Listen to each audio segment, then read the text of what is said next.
Every week, the Payne family cuts straight to the real financial story. The one question, Bob, everyone's asking is, are we in an artificial intelligence bubble? You've been through boom and bust. What do you think? No hype, no myths.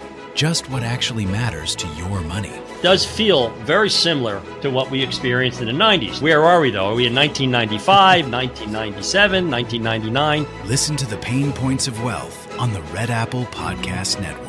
Sunday morning. Well, with us this morning is Michael Hershman. He's the CEO of the Soloviev Group and the 21st largest landowner in the United States of America. That's pretty big. I mean, I guess number one has to be the government itself. That was a great gala. We were there the other night, and Michael, you addressed a nice audience of a few hundred people, and you described anti-Semitism. And I was taken back on your description, and I said to you, I'd rather have 1 million people hear you than 300 or 400 people. Can you talk to us about how you feel about anti-Semitism? I'd be happy to, John. Thank you very much. It's good to be back with you. And by the way, we're now the 14th largest landowners in the United States. We've gone up in the world. Wow. One of these days you have to come out and visit some of our land out west. I think you'd enjoy it. I look forward to that. I tell you, I love the western part of our country. It's just, as the song says, it's beautiful country. It is. It's God's country. But look, the message I was trying to send when I talked about anti-Semitism was a little bit broader in scope. Hate has always existed in America. What's changed is visibility and amplification. Nowadays, extreme voices, they travel faster and they feel more representative, frankly, than they actually are. The result is that, however, our society has become, in general, less patient, and we have more disagreement that feels more dangerous.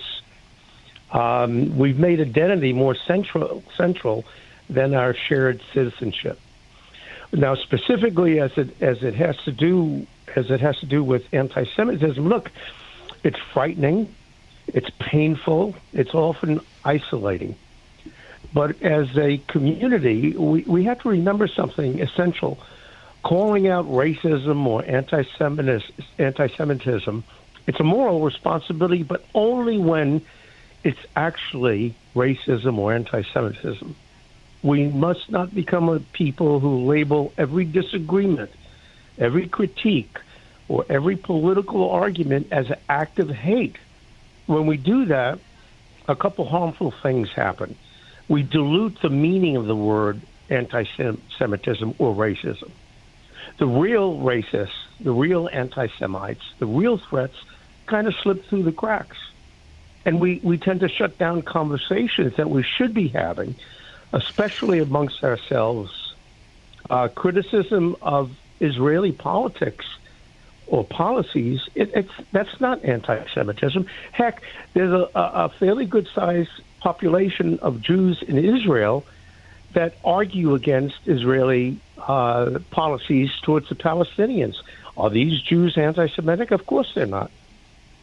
I mean, yeah. The beauty of being part of a democratic people with a deep tradition of disagreement going back many years is the fact that we should be able to disagree without labeling someone a racist or an anti-Semite. Now, I was listening to another show the other night.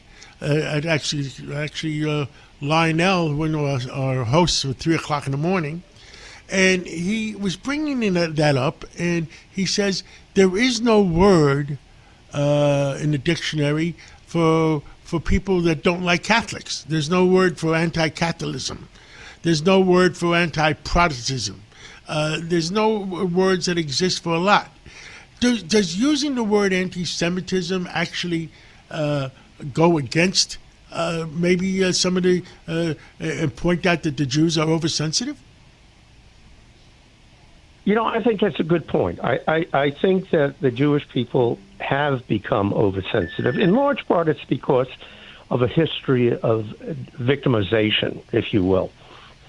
But the Jewish people, I think, really should be stronger than that, and they should be more accepting of folks that criticize them as a culture, not necessarily for their religion, but if it has to do with Israel, for their undying support for Israel. They should have undying support for Israel, but they should be willing and able to speak towards policy differences that exist in the Israeli government without claiming that anyone that is anti-Israel policies is anti-Semitic. It's just it's a self-defeating prophecy that, frankly, is against everyone's best interest. And by the way, I can use the word racism as a substitute for anti-Semitism. We as a nation, we've become too sensitized to people who disagree with us, and we label them too quickly, rather than trying to have a civil conversation and perhaps share concerns about particularly politics or policies, and reach a civil disagreement where we can't agree. We're classifying people as hateful, and that's wrong.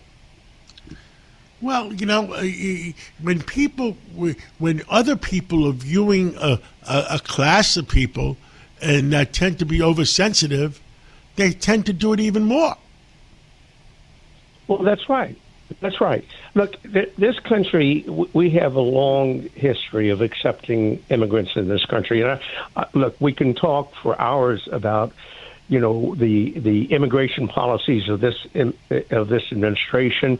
One thing we can all agree upon, and all should agree upon, is immigrants in this country that are involved in unsavory conduct, criminal or otherwise, don't belong here. But anyone else who's an immigrant here, and frankly, we're all immigrants here, should be, as long as they're willing to assimilate into our country, as long as they're willing to accept the democratic principles that are the basis for our culture, life, liberty, the pursuit of happiness, we should be willing to accept them with open arms, because they will bring value to our country. Well, I agree with you 100%. And like you said, we're all immigrants from one place or another. And Michael Hershman, CEO of the Soloviev Group, and I'm corrected, the 14th largest landowner in the United States. Looking forward to traveling out west with you sometime. And God bless you, and God bless America. Thank you so much, and congratulations on being honored at that gala as one of the leading real estate developers in New York. Thank you so much. Thank you, John, and have a great day. You too. Every week, the Payne family cuts straight to the real financial story. The one question, Bob, everyone's asking is, are we in an artificial intelligence bubble? You've been through boom and bust. What do you think? No hype, no myths. Just what actually matters to your money. Does feel very similar to what we experienced in the 90s. Where are we, though? Are we in 1995, 1997, 1999? Listen to the Pain Points of Wealth on the Red Apple Podcast Network.